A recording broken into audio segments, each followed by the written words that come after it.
आरव अपने बेड पे अकेला सो रहा था। आरव उठता है और जाता है, साड़ी निकालने लगता है। जैसे ही वो साड़ी निकाल रहा था, नेहा देख के डर गई। नेहा ने आवाज मार दी, जिसमें उसके चाचा ने मना करा था, लेकिन वो रुक नहीं पाई। उसने बोला, आरव तुम ये क्या कर रहे हो? भाई जो आरव ने पीछे मुड़ के देखा, उसका आधा फेस लड़की का था और आधा फेस आरव का था। तो ये स्टोरी मेरे पास नेहा ने शेयर की है। Thank you Neha. नेहा की शादी 2024 में हुई थी एक लड़के के साथ जिसका नाम था आरव। आरव जो था भाई देखने में काफी अच्छा लगता था, हैंडसम था काफी, भाई मतलब बातें अच्छी करता था, तो उसे पसंद काफी था आरव। तो उन दोनों ने शादी कर ली। अब इन दोनों की शादी होने के बाद ये यूपी के रहने वाले हैं, लेकिन भाई आरव की प्राइवेट कंपनी में जॉब थी दिल्ली में, तो भाई उन्हें ना दिल्ली जाना पड़ता है। अब ये यूपी से दिल्ली जा रहे थे, तो घर वालों ने बहुत रोका कि अगर अभी नई नई शादी हुई है तो जो नेहा है तो यहीं पर रुक जा, अभी गांव में रह जा, बाद में ले जाएगा तुझे ये। लेकिन जो आरव था भाई वो जिद करने लगता है, बोलता नहीं नहीं मेरी बीवी मैं अपने साथ लेके जाऊंगा। तो उसके घर वाले नहीं रोकते, बोलते ठीक है भाई तेरी बीवी कहीं लेके जा। अब ये दोनों निकल जाते हैं भाई अपने दिल्ली के लिए। ये दिल्ली पहुंचे और इन्होंने जहाँ पर रूम पूरा जो घर लिया था, जिसमें सिर्फ एक किचन था और 2 रूम थे, और ये दोनों रहते थे। अब वो दोनों वहीं पर रहने लगे। काफी समय उनका साथ में बीता, उनकी जिंदगी काफी अच्छी चल रही थी, सब कुछ बिल्कुल अच्छा चल रहा था। तो एक रात वो कंपनी से घर आ रहा था। जब वो आ रहा था तो रास्ते में भाई शमशान पड़ता है।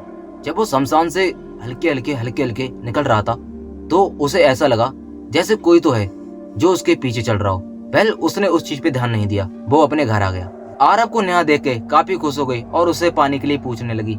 आरव बोल रहा था, नहीं नहीं थोड़ा सा मुझे चक्कर सा आ रहा है, तो मुझे ना लेटना है, तो मैं पानी वानी नहीं पीऊंगा और खाना भी नहीं खाऊंगा। तो जो नेहा थी वो बोलती है, आराम कर लो, ठीक है मैं खाना लगा देती हूँ, खाना खा लो पहले। लेकिन आरव बोल रहा था, मुझे कुछ भी खाने का मन नहीं है, तुम खा लो। तो नेहा ने बोला, मैं क्या खा लूं जब तुम नहीं खा रहे हो। तो नेहा भी भूखी सो गई और आरव भी ऐसे सो गया। अब ये दोनों सो रहे थे, लगभग रात का 2:30 बजा। नेहा अपने बिस्तर पर आराम सो रही थी। उसकी आंख खुली, उसने देखा आरव जो है वो उसके पास नहीं लेटा है। ये देख के नेहा काफी डर गई। उसने इधर उधर नजर मारी, लेकिन आरव कहीं नहीं दिखा।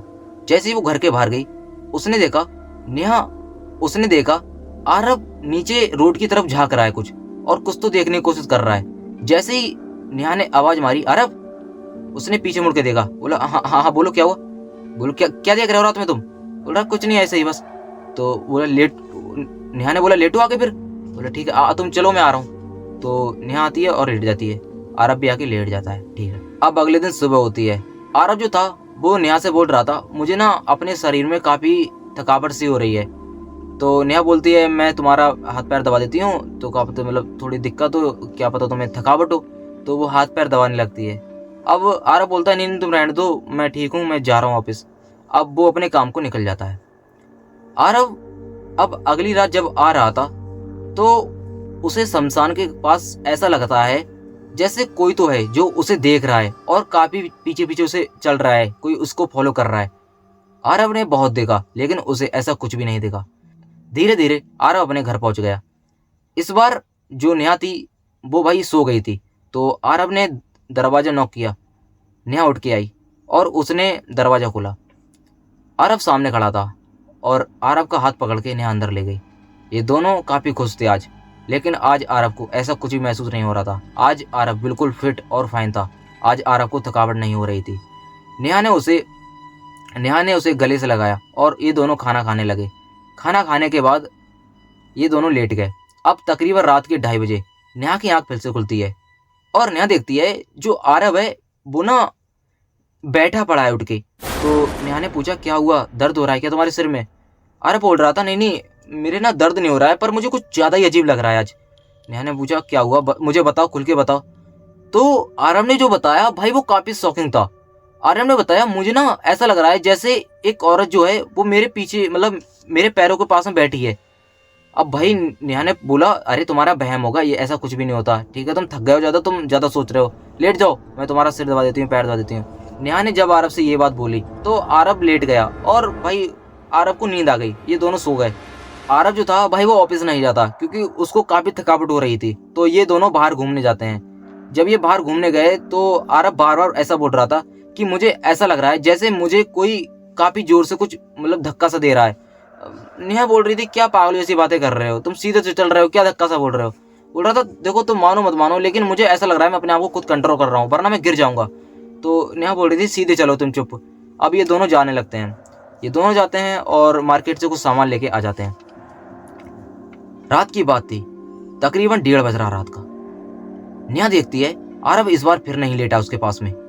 नेहा की नजर हल्की रोशनी पे बालकनी पड़ी और उसने क्या देखा, बालकनी पे आरव खड़ा है। लेकिन इस बार आरव नहीं था वो भाई, वो कोई औरत थी, साड़ी पहनी थी। ये सब देख के बिल्कुल नेहा डर गई। नेहा ने बोला कौन? बोल रही थी वो सीधे खड़ी थी, वो औरत सीधे खड़ी थी, वो पीछे मुड़ के नहीं देख रही थी। नेहा ने बोला इधर देखो कौन तुम कौन हो और आरव कहाँ है? उस औरत ने जैसे ही पीछे मुड़ के देखा, भाई तुम शौक हो जाओगे सुन के।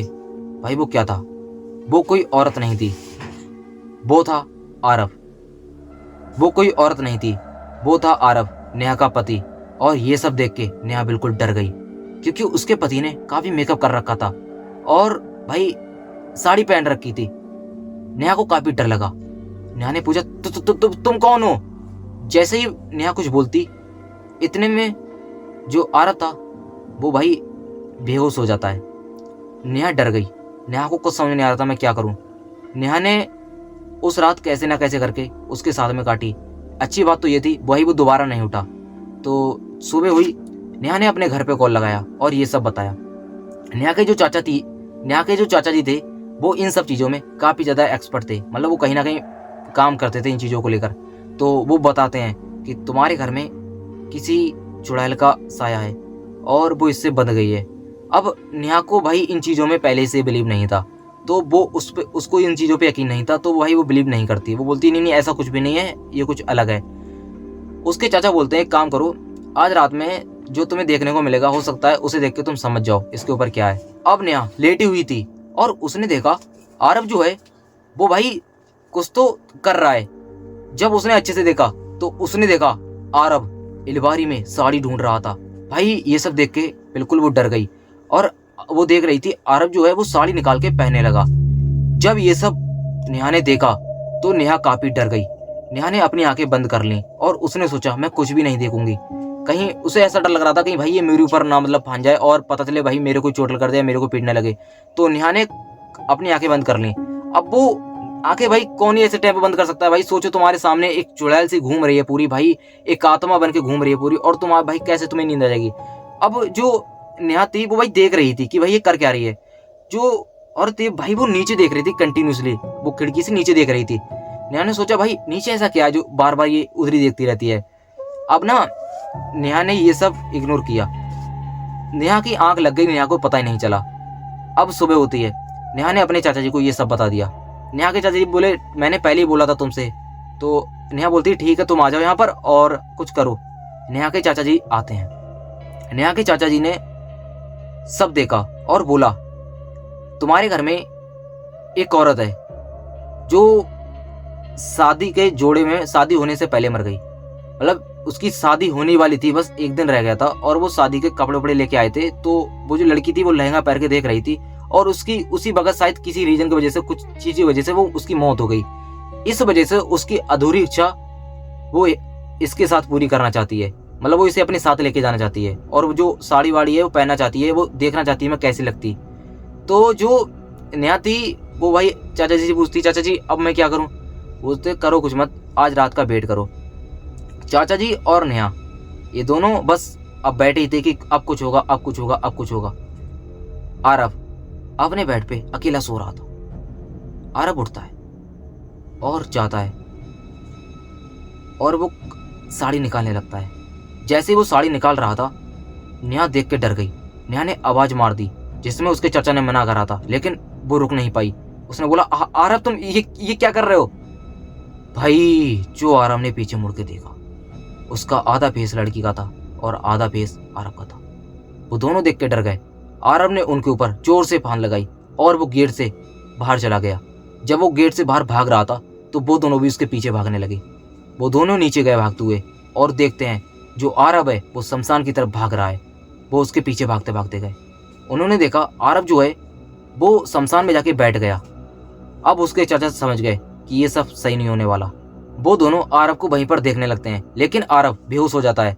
अब सुबह होती है, नेहा के चाचा जी ने 3-4 और ही पंडित बुला रखे थे, जो तांत्रिक थे वो बुला रखे थे। तो उनसे बोला यहाँ पर बहुत बड़ी पूजा होगी। तो भाई पूजा कराई जाती है, जिस पूजा में भाई आरब जो था उसे बीच में बैठाया जाता है। जब आरब को बीच में बैठाया गया तो भाई आरब जब जब भाई वो मंत्र पढ़ रहे थे, आरब 2 आवाजें बोल रहा था कि मैं इसे कभी नहीं छोड़ूंगी, मैं इसे कभी नहीं छोड़ूंगी। नेहा ये सब देख के काफी डर रही थी।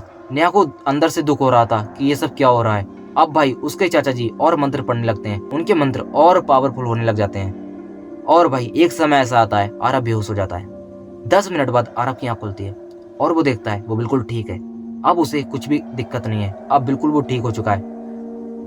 आरब का जो शरीर था भाई वो ऐसा लग रहा था जैसे किसी औरत का हो आधा और आधा आरब का हो। मतलब जब वो था उस रूप में तो ऐसा लग रहा था रात में।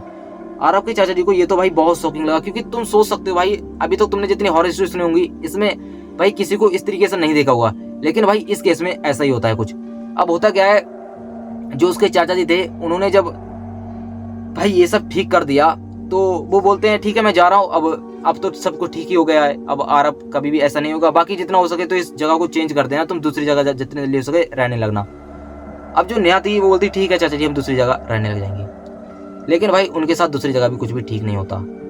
आरब फिर से वही हरकतें करने लगता है। लेकिन धीरे धीरे भाई उसकी जो नेहा बीवी थी उन्होंने भाई सोचा अब मैं इन्हें घर लेके जाऊंगी। तो जो नेहा थी वो भाई यूपी लेके आ जाती है आरब को।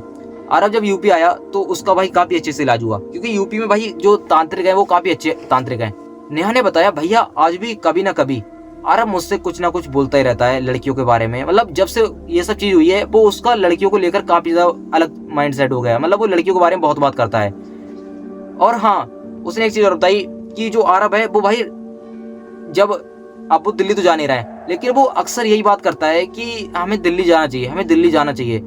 कई बार तो उसे भाई बस से पकड़ के लेके आए हैं, वो बस में भाग जाता है कि मुझे जाना है दिल्ली, मुझे जाना है। अब पता नहीं भाई ऐसा क्या है, लेकिन भाई मैं तो उसमें मुझे कुछ समझ नहीं आ रहा है भाई ऐसा कैसे हो सकता है। लेकिन हाँ भाई मुझे ऐसा लगता है जैसे आरब भाई अब भी इन चीजों से छूटा नहीं है। शायद हो सकता है भाई कुछ बाउंड्री हो उन आत्माओं की, इस वजह से वो यूपी या मतलब इस जगह नहीं आ पा रही हूँ, तो वो आरब को उस जगह अपने पास में बुलाने की कोशिश कर रही हूँ।